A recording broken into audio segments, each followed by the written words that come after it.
பெண்களின் உணர்வுகளை புரிஞ்சிக்கும் போது தான், பெண்களின் உணர்வுகளுக்கு மதிப்பு கொடுக்கும்போது தான், பெண்களின் உணர்வுகளுக்கு தகுந்தாற் போன்று பெண்களுக்கு தகுந்தாற் போன்று ஆண்கள் தங்களை மாற்றிக்கொண்டு பெண்களுக்கு கட்டுப்பட்டு வாழும்போது ஆண்கள் என்ன பண்ணுவாங்க, நிலையான ஒரு இடத்துல வசிப்பாங்க. இன்றைக்கி ஏன் நம்ம நாடோடிகளாக வாழ்கிறோம்? ஒரு இடத்துலேருந்து இன்னொரு ஊருக்கு போகிறோம் பிழைப்பதற்காக, ஒரு நாட்டிலேருந்து இன்னொரு நாட்டுக்கு போகிறோம். இப்படி நம்ம நாடோடிகளாக இருக்கோம். வேலை செய்கிறதுக்காக இன்னொரு ஊருக்கு போகிறோம்.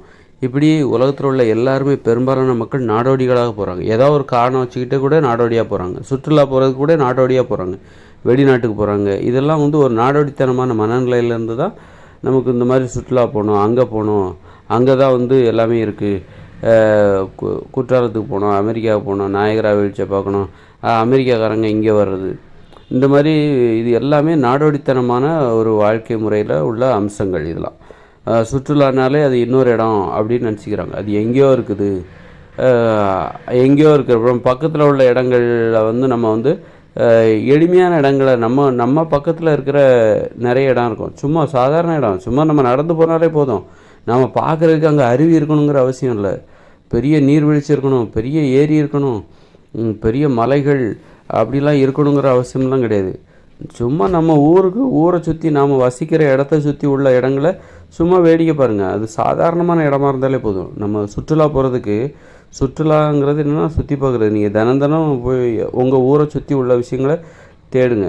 என்னென்ன இருக்குது சாதாரண விஷயங்கள். சும்மாவாச்சும் உங்கள் ஊர்லேருந்து ஒரு பக்கத்து ஊருக்கு போங்க, நடந்து போங்க, பக்கத்து ஊருக்கு போயிட்டு வாங்க.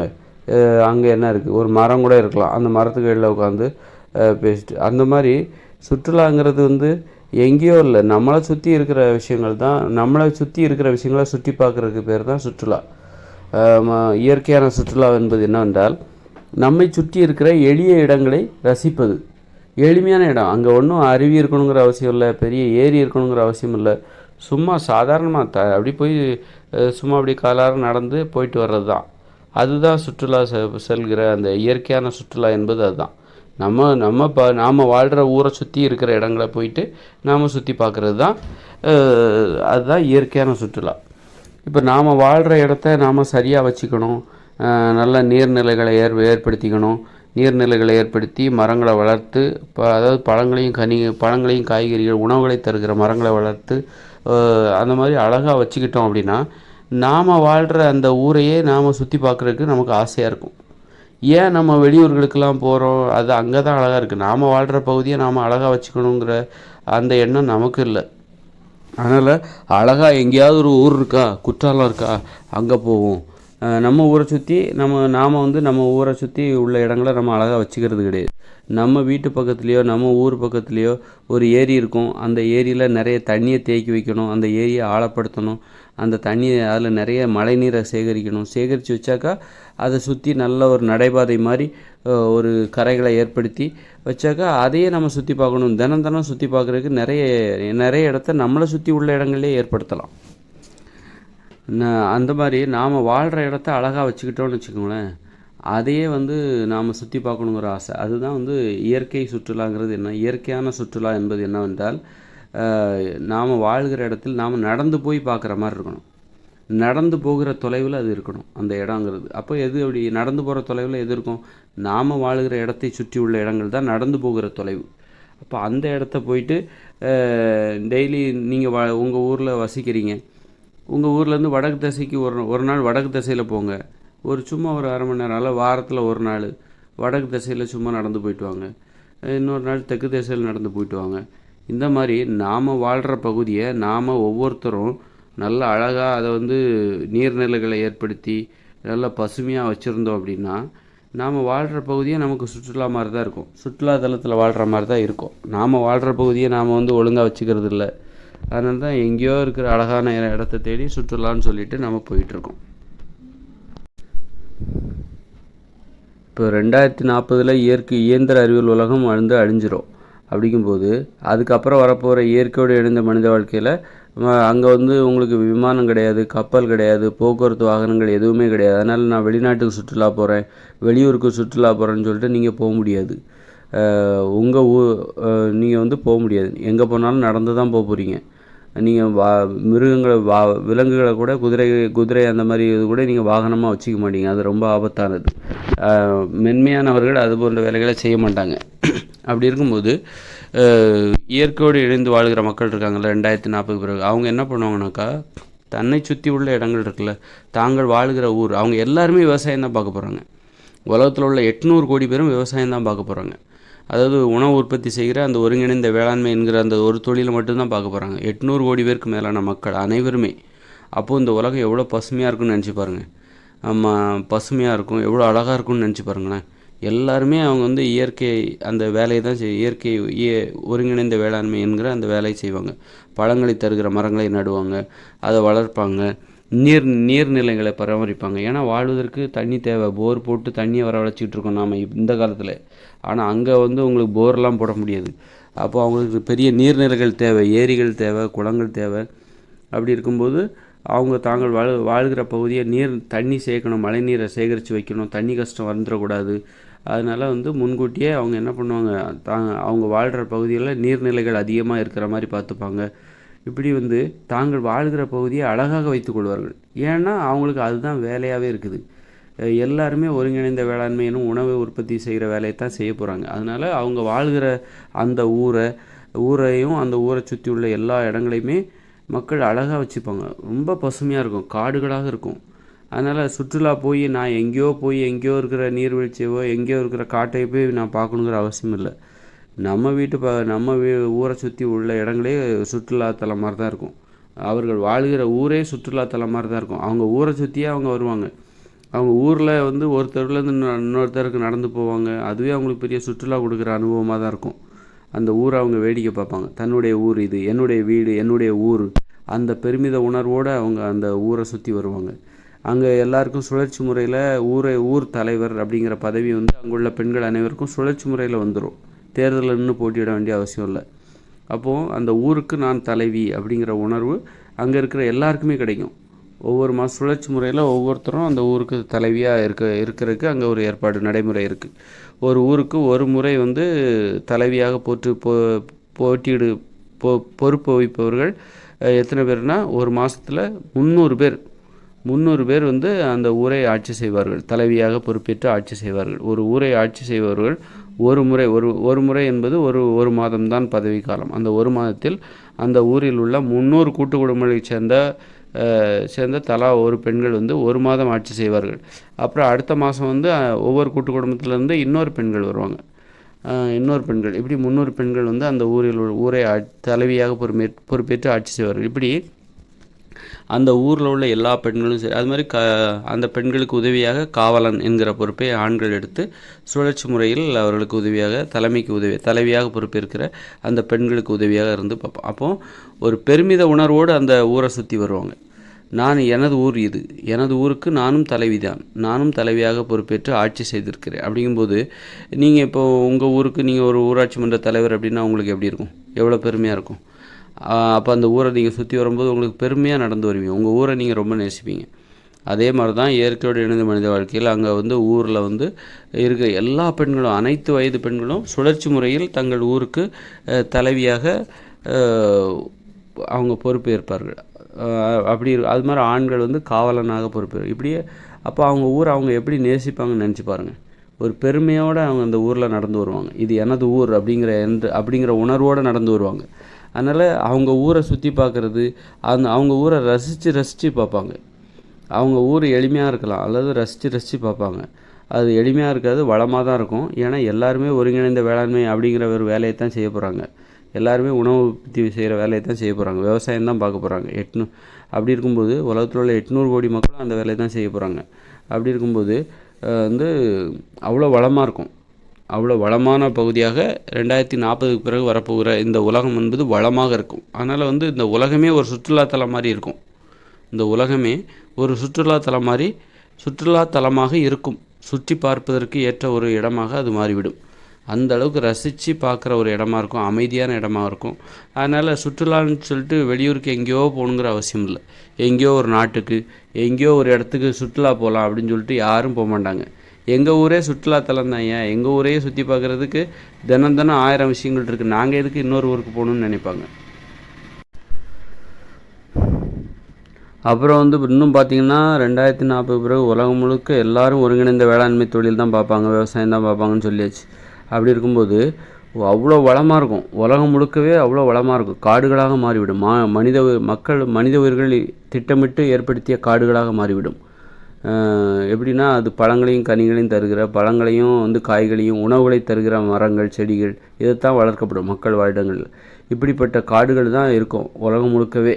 அதனால் நீங்கள் வந்து உங்கள் ஊரை விட்டு நீங்கள் வெகு தொலைவு போயிட்டீங்கன்னா நீங்கள் தொலைஞ்சி திரும்ப கரெக்டாக உங்கள் ஊருக்கு வந்து சேருவீங்கன்னு சொல்ல முடியாது. ஏன்னா நீங்கள் காடுகளுக்குள்ளே போயிட்டீங்கன்னு வச்சுக்கோங்களேன், உங்களுக்கு திசை தெரியாது, எந்த வழியில் வந்தோம் எந்த வழி எல்லா வழியும் ஒரே மாதிரி இருக்கும். கடலுக்கு போனாலும் கடலுக்குள்ளே போனாலும் உங்களுக்கு திசை தெரியாது. எல்லாமே சுற்றி பார்த்தா தண்ணியாக தெரியும். அதே மாதிரி பாலைவனத்துக்கு போனாலும் சுற்றி பார்த்தா மணலாக தெரியும், அங்கேயும் நீங்கள் வழி மாறி போயிடுவீங்க.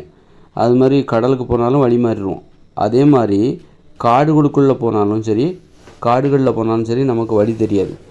அதே மாதிரி தான் அப்போ 2040க்கு பிறகு இந்த இயற்கையோடு இணைந்த மனித வாழ்க்கை ஆரம்பமாகிடும். தற்போதுள்ள இயந்திர அறிவியலும் செயலிழந்துடும். அப்போது 2040க்கு பிறகு இந்த உலகத்தில் உள்ள 800 கோடி பேருக்கும் அதிகமான மக்கள் என்ன பண்ணுவாங்கன்னாக்கா,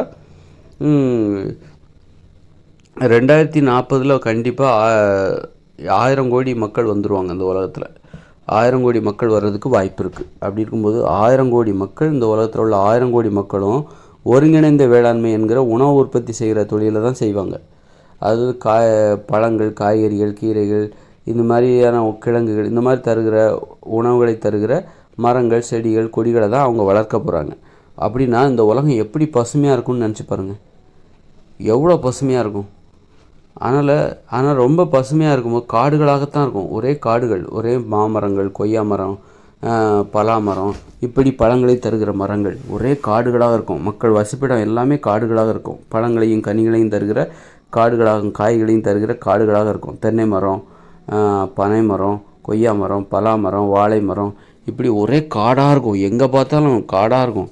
அப்படி இருக்கும்போது நீங்கள் உங்கள் ஊரை விட்டுட்டு நீங்கள் வெளியே நான் ரொம்ப தூரம் போயிட்டு வர போகிறேன், 50 கிலோமீட்டருக்கு அங்கே போயிட்டு வர போகிறேன்னு சொல்லிட்டு அந்த 50 கிலோமீட்டருக்கு அங்கே ஒரு சூப்பர் ஊர் இருக்காமல், 50 கிலோமீட்டருக்கு அங்கே ஒரு நீர்வீழ்ச்சி இருக்காமல், 100 கிலோமீட்டருக்கு அங்கிட்டு ஒரு கடற்கரை இருக்காமல் நான் போய் பார்த்துட்டு வரோன்னு சொல்லிட்டு நீங்கள் போவீங்களா? அப்புறம் திரும்பி உங்கள் ஊர் வந்து சேர மாட்டீங்க. ஏன்னா உங்களுக்கெல்லாம் ஜிபிஎஸ்லாம் அதெல்லாம் கிடையாது. இந்த வழியாக போனால் உங்கள் ஊரை, அப்புறம் பெயர் பலகை கிடையாது, எங்கேயும் ரோடெல்லாம் ரோடெல்லாம் இப்போ இருக்கிற ரோடெல்லாம் கிடையாது. இப்போ இருக்கிற ரோடு எல்லாத்தையும் வந்து வயல்வெளியாக மாற்றிடுவாங்க, இடித்து சிதைச்சி வயல்வெளியாக மாற்றிடுவாங்க. அப்போ வந்து ரோடு கிடையாது, பெயர் பலகை கிடையாது.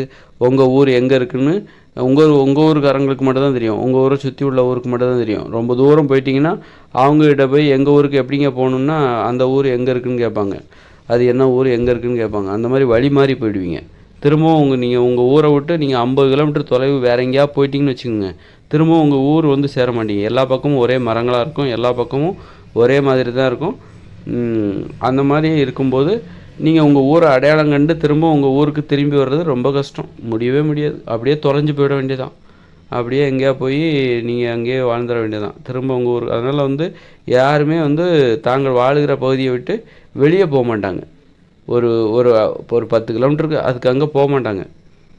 அதுக்கு அங்கே 50 கிலோமீட்டர் நான் இப்போ உலகத்தை சுற்றிட்டு வரேன், ஊரை சுற்றிட்டு வரேன், அங்கிட்டு ரொம்ப தூரம் 100 கிலோமீட்டருக்கு அங்கிட்ட ஒரு இடம் இருக்குது போயிட்டு வரோம் அப்படின்னு சொல்லிட்டு யாரும் போக மாட்டாங்க. போனால் திரும்பி வர முடியாது, வழி தெரியாது. ஏன்னா எல்லாமே காடுகளாக இருக்கும். எந்த வழியில் போயிட்டு நீங்கள் எப்படி ஊர் வந்து சேருவீங்க? ரொம்ப கஷ்டம். அதனால் வந்து நான் இயற்கையோடு இணைந்த மனித வாழ்க்கையில் வந்து 2040 வரப்போகிற இயற்கையோடு இணைந்த மனித வாழ்க்கையில் அவங்க வந்து சுற்றுலான்னு சொல்லிட்டு வெளியூர்களுக்கோ வெளிநாடுகளுக்கோ எங்கேயும் போக மாட்டாங்க அவங்க. ஏன்னா வந்து நிலையாக வசிப்பாங்க. நிலையாக வசிக்கிறத தவிர அவங்களுக்கு வேறு வழியே இல்லை. ரொம்ப தூரம் போனாங்கன்னா திரும்பி வர முடியாது. எந்த ஒரு காரணத்துக்காகவும் ரொம்ப தூரம் போகிறத அவங்க விரும்ப மாட்டாங்க. அதே நேரத்தில் கல்யாணம்னு வரும்போது ஒரு கட்டுப்பாடு வச்சுக்கோங்க. சுற்றி இருக்கிற ஒரு 10 கிராமத்துலேருந்து நீ உனக்கு தேவையான பொண்ணே கல்யாணம் பண்ணிக்கலாம், உனக்கு தேவையான ஆண்களை நீ கல்யாணம் பண்ணிக்கலாம். உனக்கு தேவையான ஆண்கள்னால் ஒரு ஆண்கள் தான் தேவை, உங்களுக்கு தேவையான ஆண்களில் ஒருவரை தேர்ந்தெடுத்து இங்கே கல்யாணம் பண்ணிக்கலாம். சுற்றி இருக்கிற 10 கிராமங்கள், அதுக்கு வெளியில் உள்ள கிராமங்கள்லேருந்து நீ உனக்கு தேவையான அந்த ஒரு பெண்ணை தேர்ந்தெடுத்துக்கிறதுக்கு நீ அந்த சுற்றி உனக்கு ஒரு 10 கிராமம் தான் அனுமதிக்கப்பட்டிருக்கும். இந்த 10 கிராமம் சுற்றி இருக்கிற 10 கிராமம், இந்த 10 கிராமத்துலேருந்து ஏதாவது ஒரு பெண்ணை நீ தேர்ந்தெடுத்துக்கோ உனக்கான கல்யாணம். அதே மாதிரி உன் ஊர்லேருந்து உனக்கு கிடைச்சாலும் ஓகே, உள்ளூர்லேயே உனக்கு பொண்ணு கிடைச்சாலும் ஓகே, உள்ளூர்லேயே உனக்கு ஒரு மாப்பிள்ளை கிடைச்சாலும் ஓகே. அல்லது வந்து சுற்றி இருக்கிற ஒரு 10 கிராமம். அதுக்கு அங்கிட்டு இருக்கிற கிராமத்துலேருந்து நீ பொண்ணை தேடாத, மாப்பிள்ளையை தேடாத, அது நாங்கள் அனுமதிக்க மாட்டோம், அந்த கல்யாணம் செல்லாது அப்படின்னு வேறு சொல்லிடுவாங்க. ஏன்னா இப்போ வந்து நீ ரொம்ப தொலைவில் இருந்து ஒரு ஒரு ஊரில் போய் நீ ஒரு பொண்ணை பார்த்து அந்த பொண்ணை கல்யாணம் பண்ணிக்கிற. கல்யாணம் பண்ணதுக்கப்புறம் ஒரு ஆண் வந்து என்ன பண்ணுவான், அவனுடைய மனைவி வீட்டில் போய் வசிக்கணும், மனைவி வீட்டுக்கு போயிடணும் திருமணத்துக்கு அப்புறம். அப்படி இருக்கும்போது இவன் என்ன பண்ணுவான், ஒரு 20 கிலோமீட்டர் 30 கிலோமீட்டருக்கு அங்கிட்டு இருக்கிற தனது மனைவியின் வீட்டுக்கு போய் அவ கூட வசிப்பான். அவள் வீட்டில் அவளுடைய கூட்டு குடும்பத்துக்கு போயிட்டு ஒரு குடும்பம் நடத்துவான். அப்படி இருக்கும்போது என்றைக்காவது தனது அம்மாவை பார்க்கணும் அப்படின்னா அவன் என்ன பண்ணுவான், 30 கிலோமீட்டருக்கு அங்கிட்டு இருந்து திரும்பவும் தனது அம்மா ஊருக்கு நடந்து தான் வரணும். ஏன்னா அங்கே வந்து குதிரை கிடையாது, கழுதை கிடையாது. கழுதையெல்லாம் யாரும் வாகனங்களாக பயன்படுத்தக்கூடாது. அப்போது 30 ரொம்ப தொலைவில் நீ ஒரு பொண்ணை கல்யாணம் பண்ணால், ரொம்ப தொலைவில் இருக்கிற ஒரு ஆணை நீ கல்யாணம் பண்ணால், இல்லை ரொம்ப தொலைவில் இருக்கிற ஒரு ஆண் வந்து கல்யாணம் பண்ணானாக்கா திரும்ப வந்து தனது அம்மா வீட்டுக்கு என்றைக்காவது ஒரு நாள் அம்மாவை பார்க்கணும், அப்பாவை பார்க்கணுன்னு சொல்லிட்டு நீ வரதா இருந்தால் 30 கிலோமீட்டருக்கு அங்கிட்டிருந்து நீ வரணும், ஒரு நாள் ஆகிடும். நீ நடந்து வருவதாக இருந்தால் ஒரு நாள் ஆகிடும், அல்லது ஓடி தான் வரணும், ரொம்ப கஷ்டம். அதனால் எல்லோரும் என்ன பண்ணுவாங்க, ரொம்ப தொலைவிலலாம் பெண் எடுக்க மாட்டாங்க. பெண்களை ரொம்ப தொலைவில் போய் ஒரு பெண்ணை திருமணம் செய்ய மாட்டாங்க. அது ஊர் நிர்வாகமே கட்டுப்பாடு போட்டுரும். சுற்றி இருக்கிற 10 கிலோமீட்டர் தான், 10 ஊர் தான், அதிலிருந்து தான் உனக்கான பொண்ணை தேர்ந்தெடுக்கணும். அது மாதிரி சுற்றி இருக்கிற 10 கிராமத்துலேருந்து தான் ஒரு பெண் வந்து தனக்கு தேவையான ஆணை தேர்ந்தெடுத்து திருமணம் செய்து கொள்ள வேண்டும் அப்படின்னு சொல்லிட்டு ஒரு கட்டுப்பாடு இருக்கும். இது எல்லாம் ஏன்னா நிலையாக வசிப்பதற்கு தேவையான கட்டுப்பாடுகள்.